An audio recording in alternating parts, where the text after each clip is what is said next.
गुलाम नबी जाफ़री साहिब, आउं चाहींदुसि त रमज़ान शरीफ़ जे हवाले सां पाण पंहिंजो तमामु घणो ख़्यालु रखंदा आहियूं, पर इन खां अलावा पाण पाड़ेसीरनि जो कीअं ख़्यालु रखी सघूं था, पंहिंजनि भाइरनि मिटनि माइटनि जो ख़्यालु कीअं रखी सघूं था, पाण ख़ुशियुनि जी तलाश में हूंदा आहियूं, रमज़ान शरीफ़ में ॿियनि खे कीअं ख़ुशियूं ॾेई सघूं था, छा चवणु चाहियो? ॾिसो, ख़ुदि जेको तव्हांजो सवाल आहे ख़ुदि सखावत सां मरबूत आहे। त सखावत जो को महीनो कोन्हे को, सखावत जो को टाइम मखसूस कोन्हे को, लेकिन बिलाखिर माह रमज़ानुल मुबारक जी फ़ज़ीलतूं तमाम शुहूर खां तमाम महीननि खां वधीक आहिनि। हिन महीने जी फ़ज़ीलत लाइ मुख़्तलिफ़ क़ुरान जी आयात आहिनि, रिवायात आहिनि। उहे इंसान खे बिलाखिर हिन महीने जी फ़ज़ीलत ॾांहुं इंसान खे माइल थियूं कनि, इंसान खे मुतवजह थियूं कनि हिन महीने ॾांहुं, जंहिंजी अज़मत, जंहिंजी फ़ज़ीलत, जंहिंजी अहमियत इंसान जी क़ल्ब में, इंसान जे वजूद में रोशन थी थिए। हाणे जॾहिं इन इंसान जी क़ल्ब में हिन माह मुबारक जी अज़मत रोशन थी थिए त उन्हनि सां गॾोगॾु हिकु तबिको उहो आहे जेको महरूम तबिको आहे असां वटि, ऐं हिकु ॿियो तबिको उहो आहे जेको साहिब सिरवत, साहिब हैसियत तबिको आहे। ऐं ईसार जो मज़हर, ईसार जी जो टाइम सभ खां बहितरीन टाइम ही आहे जंहिंमें तव्हां इफ़्तारी करायो।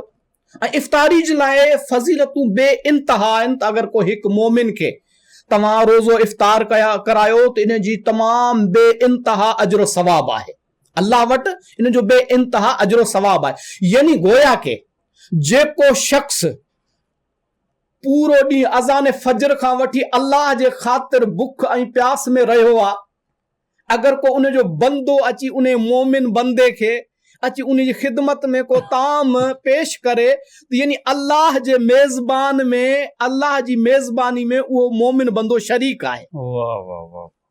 ताकि उहो उनखे ईसार करे पंहिंजे माल में जेको अल्लाह ताला, छो जो जेके बि नेमत अता थियल आहिनि अल्लाह जे तरफ़ों, उहे अल्लाह जे तरफ़ों अता थियल आहिनि नेमतूं। ऐं ख़ुदि इन जो मज़हर अहल बैत मज़हर कामिल आहिनि। युतइमून तआम अला हुब्बिही मिस्कीनन व यतीमन व असीरा, जेके अल्लाह जी मोहब्बत में यतीम, असीर ऐं फ़क़ीर खे ताम था ॾियनि अल्लाह जी मोहब्बत में।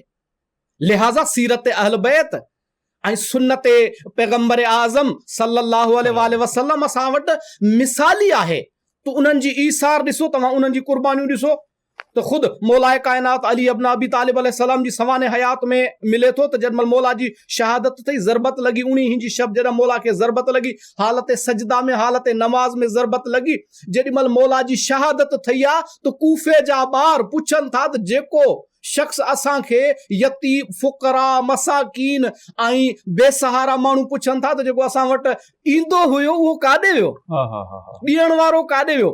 ॿुधायो वियो त उन्हें अली इब्न अबी तालिब अलैहिस्सलाम जी शहादत थी वई आहे। हालांकि मौजूदा ख़लीफ़ा वक़्त आहिनि, मसनद ख़िलाफ़त ते वेठल आहिनि, लेकिन यतीम ज़हन में आहे, असीर ज़हन में आहे, ग़रीब ज़हन में आहे। इहा सीरत असांखे ॿुधाए थी त अॼु जे मुआशिरे खे बि अगरि को चाहे थो त इंसानियत जी ख़िदमत करे, यानी हुकूकुल्लाह सां गॾोगॾु हुकूकुल इबाद अदा करण जो बेहतरीन अमली मुज़ाहिरो माह रमज़ान में आहे। तव्हां पंहिंजे माल में ईसार कयो, तव्हां पंहिंजे माल खे कुर्बान कयो, तव्हां रोज़ा अफ़्तार जा प्रोग्राम रखो। दुनिया ख़र्च करे थी छॾे असांजे मुआशिरे में, ख़ुसूसन बिलख़ुसूसन सिंध जे माण्हुनि वटि तव्हां ॾिसो हिकिड़ी शादी ते किरोड़े रुपया ख़र्च था करे सघनि। उन हिकिड़ी शादी जो प्रोग्राम 3 ॾींहं 4 ॾींहं हले पियो, लेकिन असां वटि फलाही जेके कम आहिनि उन्हनि जो जज़्बो जेको आहे ख़ुसूसन इंटीरियर में घटि आहे। उहो इन जो सबबु इहो आहे त असांखे ईसार पंहिंजे गुरबा मसाकीन लाइ ख़िदमत लाइ दरवाज़ा खोलण घुरिजे। बिल्कुलु ठीकु। साईं गुलाम नबी साहिब, ॾाढे ज़बरदस्त तरीक़े सां तव्हां हिनखे एक्सप्लेन कयो, तव्हांजी वॾी महिरबानी।